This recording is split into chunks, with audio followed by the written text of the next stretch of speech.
Assalamualaikum warahmatullahi wabarakatuh. Di sini saya akan mempresentasikan hasil UTS Hukum Islam 3. Sebelumnya perkenalkan, nama saya Jelar Ramada Putra dengan NIM akhir 393. Yang pertama, yakni perbedaan usul fiqh dan fiqh. Kita bahas yang usul fiqh. Usul fiqh itu mengkaji tentang dalil fiqh yang berupa kaidah terperinci untuk mengetahui cara penggunaannya. Yang kedua, usul fiqh bersifat umum berkaitan dengan pelanggaran atau kejahatan. Yang ketiga, usul fiqh bukanlah sebuah tujuan, melainkan sarana untuk mengetahui dan memelihara hukum Allah dan dalil-dalilnya. Yang keempat, contoh dari usul fiqh ini, bahasanya jika ada permasalahan baru maka harus diperbarui, atau mencari tahu solusi dan hukumnya dengan menggunakan metode di dalam usul fiqh. Sedangkan fiqh yang pertama, mengkaji perbuatan seseorang yang telah mukallaf atau dewasa menjalankan hukum. Dewasa menjalankan hukum ini kata lainnya adalah cakap hukum. Yang kedua, bersifat praktis melalui proses istinbat yang berfokus kepada produknya secara khusus. Yang ketiga, memutuskan dan menghukumi secara luar saja yang tampak dan secara vertikal di kehidupan sehari. Contohnya hubungan manusia dan Allah Subhanahu wa taala.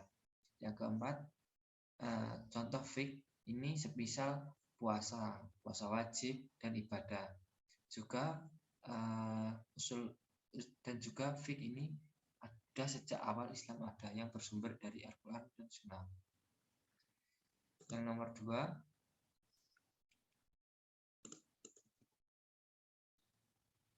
konsep hukum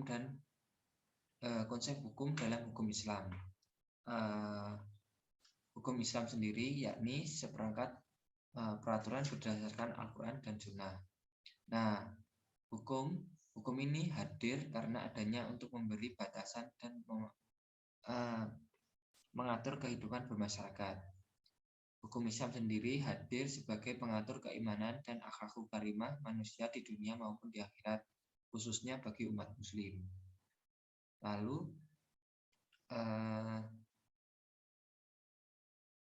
ada macam hukumnya, yakni wajib, haram, sunnah, dan makruh.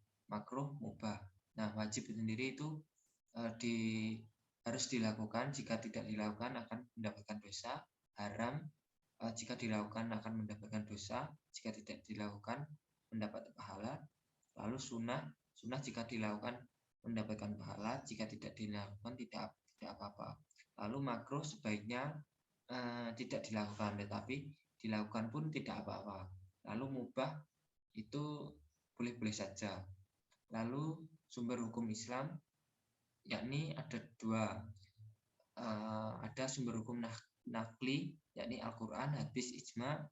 Lalu sumber hukum akli, qiyas, istisan, istilah. Lalu ruang lingkup dari hukum Islam ini ada ibadah dan muamalah. Ibadah ini sholat, contohnya sholat, puasa, zakat, dan haji.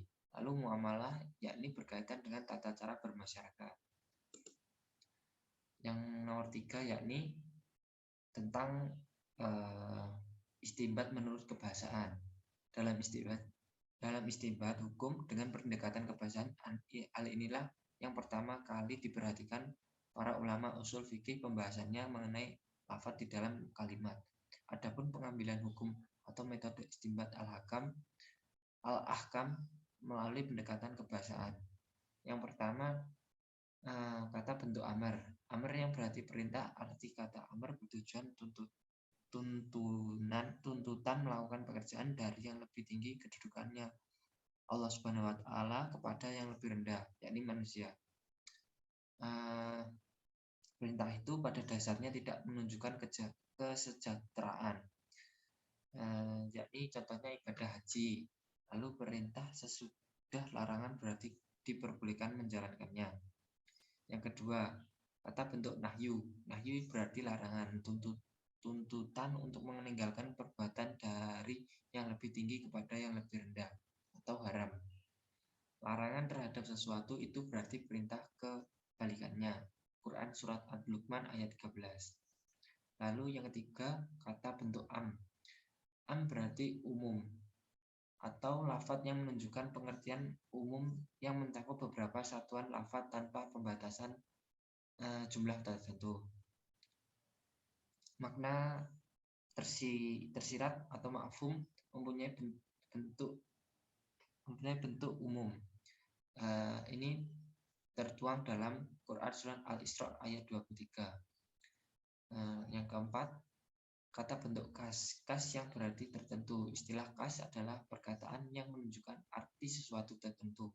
Bentuk lafadz kas yakni amar atau perintah, nahyi, larangan, dan berbentuk mutlak. Yang terakhir, kata berbentuk mujmal dan bayan. Istilah mujmal adalah lafadz yang